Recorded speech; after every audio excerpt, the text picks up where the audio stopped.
Hi everyone, welcome to my channel. My name is Cleo. Today I will be talking about this small tower case coming from Asustek known as the Prime AP201. Before I begin, I'd like to thank Asustek Singapore who have loaned me this unit. I'll first start off with the external. As you can see, when I swivel around the case itself, it's all with mesh, including the top. There are no glass panel, and this is a 33-liter case. I'll start off with the front, whereby you have the Type-C USB port, the headset jet, the microphone jet, the power button, and two USB 3 port. Next will be the measurement of this case. Measuring from here to here, this is 455mm. From the top to the bottom, where the feet is at 360mm. And if you do not count the feet itself, from the top to here is 335mm. And the width of this from here to here is in fact 205mm. Before I access to the interior itself, now, as I mentioned, this whole case does not have a tempered glass and it's all mesh. And kudos to Asustek. Look at the alignment, what they have done is flush. You will not have misalignment. And especially the front panel itself, right? All this slot are nicely angled as a knife, nicely placed. There are no empty holes or misalignment. Nicely done. Swiveling from the back itself, this is a M-ATX case. That's why you have 4 PCIe slots, and this is where your PSU cable is to be plugged. Now, this is something special because your PSU will be mounted inside the case, which I'm going to show you later. This is the cutout, and the whole back in fact is all with holes. Another thing to take note is there is this small logo over here, which is not overdoing it. It just say ASUS Prime Case. To get into the case itself, as you can see, there are two latches over here, or should I say holes over here. It's for you to grip your fingers in and to unlatch the two panels. And same goes to the top, where you have this latch to remove off the top. And yes, this is toolless. There are no screws to hold this panel nor the top panel. So all you need to do, right, as mentioned, place your thumb over here, grab and pull. See, it's easy. And don't worry if you leave it, because it will not drop, as there is a catch over here. As you can see, this will catch to the case itself. That's why it will not drop. So you don't have to worry that it will just, slam to the table itself. Same goes to the other part. See, it doesn't drop, but you will need to pull it out in order to remove it. And from the top, just push up and take it out. And again, there's a catch over here to catch to the front. And this exposes the interior from the back where you do your cable management. And this is the interior. Back to the front, you are able to remove off this front bezel. Again, place your thumb over here and pull. And this is effortless. You don't even need strength. See, it's out. You might be wondering, this is toolless on the front bezel and the side panel and the top. Why is it so? Because of these clips. Same goes to the side. Over the other end. As the cover itself, right, the front bezel have this clip. Same apply to your side panel where you have these clips. So you just clip on to the case itself. Speaking about all the meshes that surround this area, or should I say around the case, the top, the side and the front. Now, take note that these holes are not circular, they are square. That makes the whole case look very premium when you place everything back. Now, another pointer is when you're handling these panels, right, be it the front, the side panel and the top, as you can see over here, right, there are fingerprints. Once you have actually done fitting a system into it, don't just leave these prints over there. Make sure you clean it. Ensure to have a microfiber cloth. Flip it. Make sure there's no dust, no debris on the cloth itself before you wipe. Because if you have debris on the cloth itself, right, and you wipe, right, you might scratch your panel. So take note on this. At the bottom of this case, you have this mesh filter where you filter all the dust, so you can just remove and wash it and to place it back. These are held by Manex, so it's easy to access. Taking a closer look at the bottom where you have all these holes over here, there are indication as S and H and some without. Those without are meant for fan mounting holes, and those that is indicated as S is meant for your 2.5-inch SSD, with the indication H is for your 3.5-inch hard disk. And the placement on all this hard disk and the SSD itself, let me just show you. Starting with the 2.5-inch SSD, with all the indication, you're supposed to place your SSD this way, or at the front to place it this way. And for 3.5-inch hard disk, I'm so sorry I do not have a 3.5-inch hard disk, but the placement as follow, as you can see, H. So this is meant for you to place it this way. And as for the front, which you have 4 holes over here, it's meant for you to place it this way. You're able to place two 2.5-inch SSD and two 3.5-inch SSD. It's either one. It also depends on your placement of fans. If you were to place a fan over at the center, you'll be able to place two 3.5-inch, which is here and here, not a problem. Or the SSD over here and over here. I mean over here and over here with a center fan.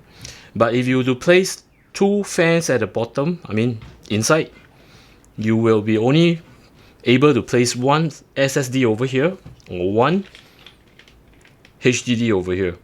Please note that I'm showing you all the indication. Please do not mount your hard disk underneath your case, alright, or your fans. Make sure they are mounted inside. These are just the guide so that you can place your SSD and to mount them, see? The interior of the case itself, I'll start off with the front. As you can see, there's this stroud that covers the PSU cage. This stroud you're able to remove with 4 screws, 1, 2, 3, 4. And to save time, I've removed all the screws, and you can remove this. Once you have taken this out, the PSU stroud, or should I say the cage, is exposed. And you are able to mount a SFX or a ATX power supply on this cage itself. And for the length, or should I say the width of the power supply, right, you should be able to cater a 180mm length or 140mm length, not an issue. And do take note that this cage here, right, you'll be able to move the location, which I'm going to show you later. As mentioned to you, this case is a M-ATX case where you can mount a M-ATX motherboard or a ATX motherboard. Now, speaking of fan placement, it has a pre-installed 120mm fan at the rear. And for the bottom, as there are only 2 fan mounting holes, total of 8 holes, you can place standard 120mm fans at the bottom if you do not place any hard disk at all. If you choose to put hard disk, right, you will have to remove this fan and to place your hard disk over here or hard disk over here, which is the 2.5 or the 3.5-inch hard disk. So if you don't place them, you can place 2. Now, do note, though this case is only have 4, or should I say 8 mounting holes for 2 fans, right? If you choose to use products like from Lianli, where you can daisy chain a fan, not an issue, because you'll be using all the 8 holes over here, and this will be clipped onto the middle fan. So you can place 3 120mm fans, not an issue. But when you're placing this, right, make sure you have enough clearance when you mount your PSU. If it's 180mm in length, right, you might not be able to do it, and you have to shift this whole cage up. And when you're shifting this whole cage up, right, there might be blockage on your radiator at the top if you choose to put radiator. So make sure you have enough clearance. I would advise you to place the length not more than 140mm, or even better, use an SFX power supply. But when you're using a SFX power supply, right, make sure that you have cable extension, because the cables on the SFX power supply will not be able to reach your motherboard 24 pin and your EPS connection.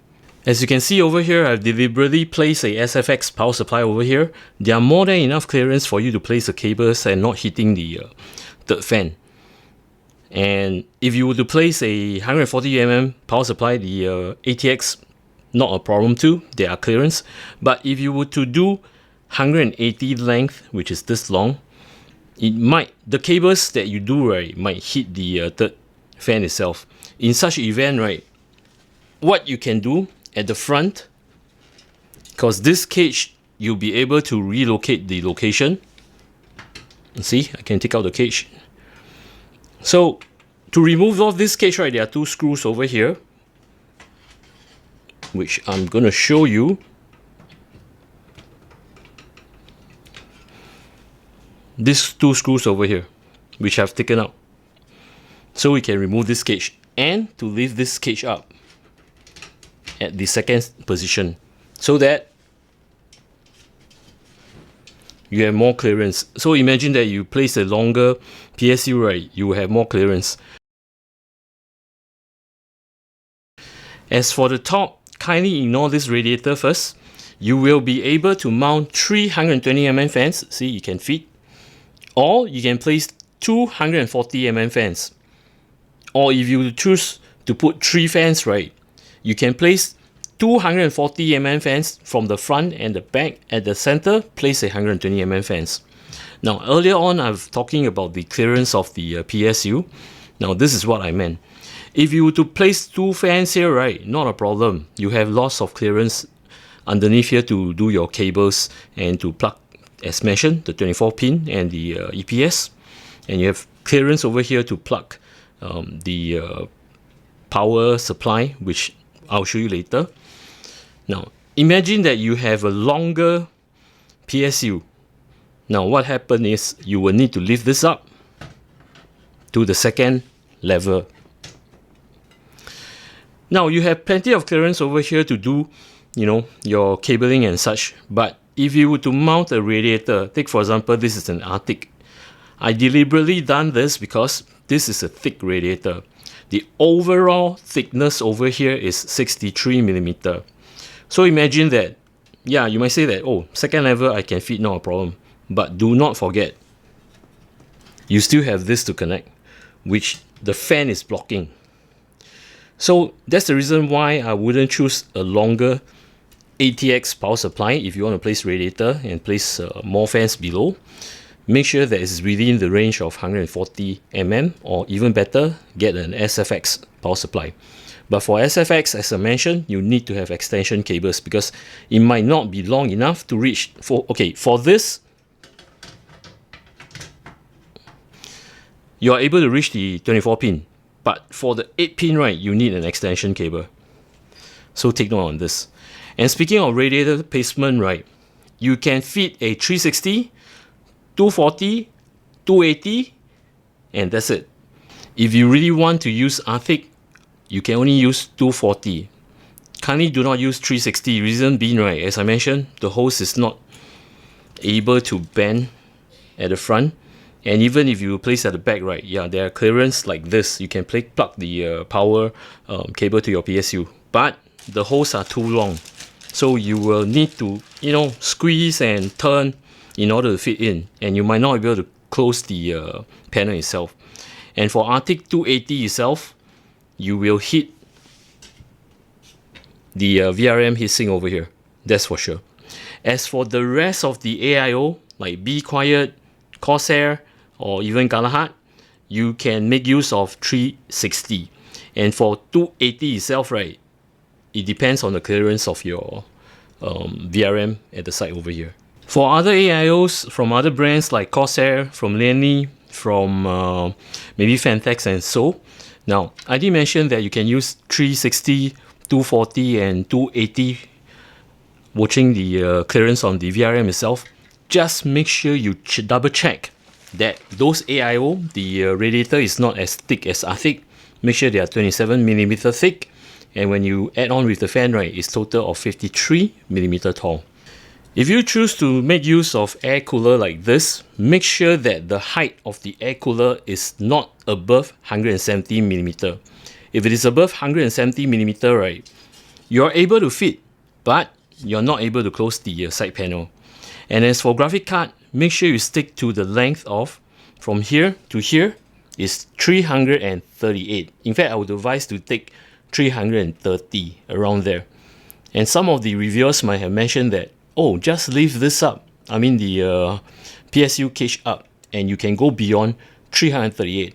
But not forgetting, if you go beyond 338, right, the PSU has some cables coming out, so it might hit your GPU. Now, just an illustration, I know this is not a 3080, but the length of this is exactly as a 3080 TUF, which is 320 millimeter in length. So you see, it's just nice. Over at this end, this is where you do the cable management. As you can see, these are the cables that's routed properly and some additional cables that you might use. So you tuck them nicely. There are a total of 10 cable tie points. 2 is taken by the PSU, then 3, 4, 5, 6, 7, 8, 9, 10. So you can make use of 10. Now do take note that if you are using this end here and the side end over here, right, the gap is not very big. In fact, this is about 10 millimeters, same as the bottom, which is 10 millimeters. So it will be good that you channel all your cabling right nicely and to bring it to the center. Where else the center, right, there is a gap of 30 millimeter, so you can tuck the cables in. And if anything exceeds that, right, you will not be able to actually close the case.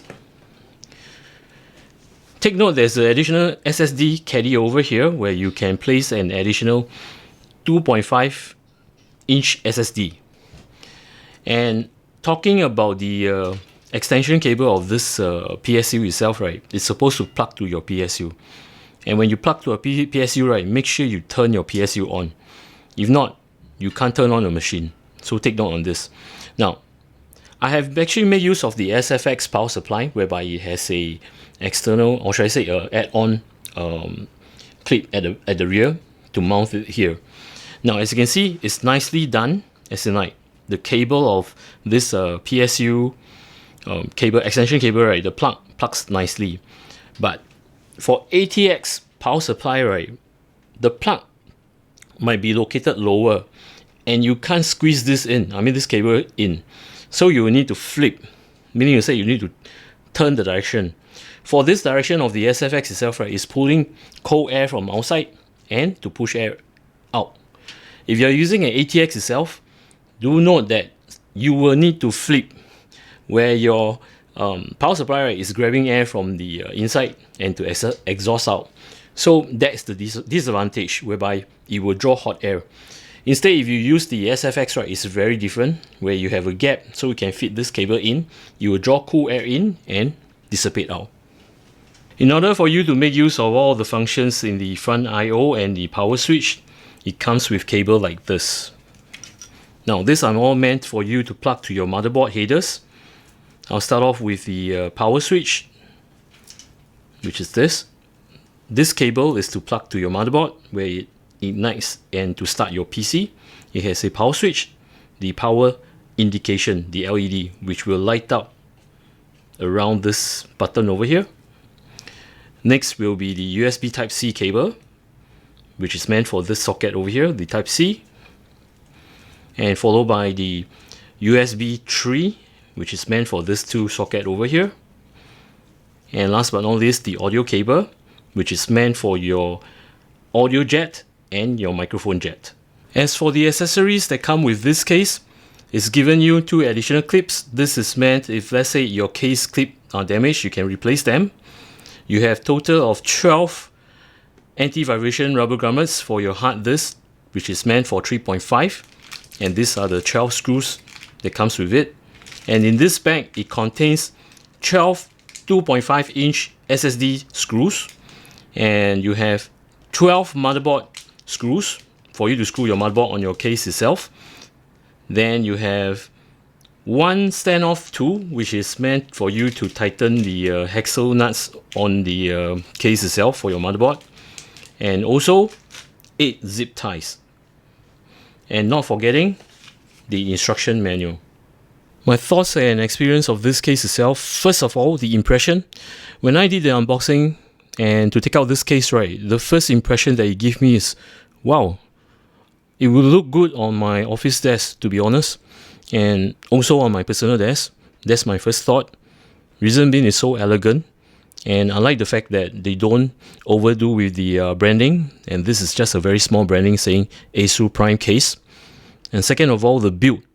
When I dismantle all the case panels, right, when I start to, shake it and start to bend it, it doesn't really flex. It's very sturdy.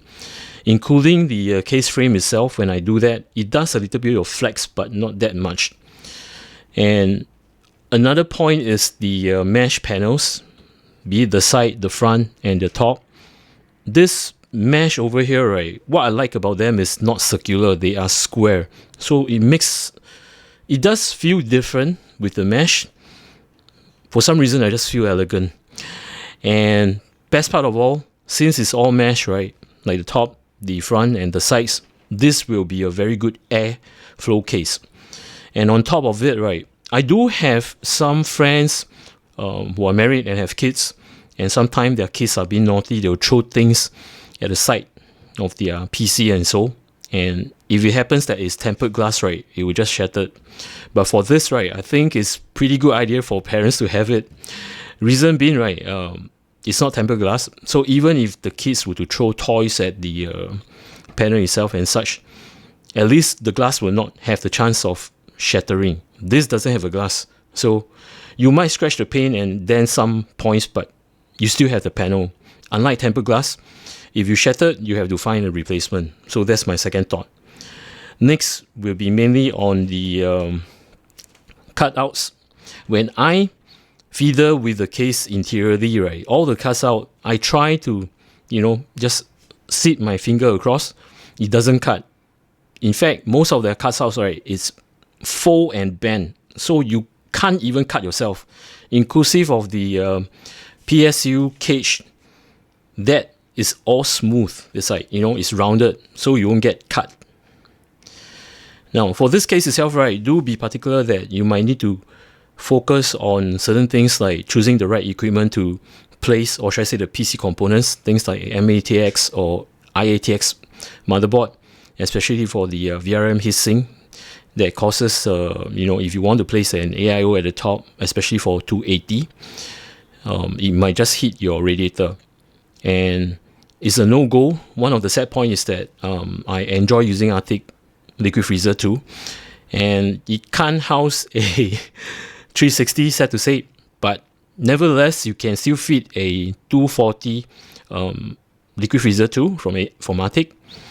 Other than that, on other AIOs, right, be it 240 or 360 shouldn't be a problem, so long as your radiator is 27mm thick and not more than that. And as for 280 rads, right, though they are 27mm, do check out on the VRM on your motherboard.